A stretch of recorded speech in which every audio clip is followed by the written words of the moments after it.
Hey, welcome to HOWZA channel. In today's lesson, we will teach you how to add a YouTube video to Google Slides. Before getting started, you'll want to grab a copy of the YouTube video URL you want to use. Open YouTube video that you need. Click on Share and the pop-up window will appear.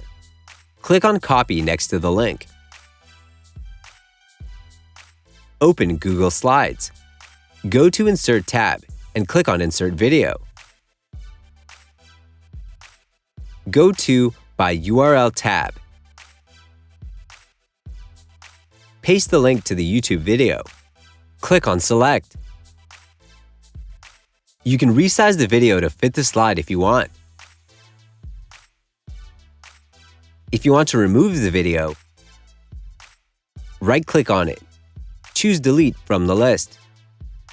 That's it. Thanks for watching the video.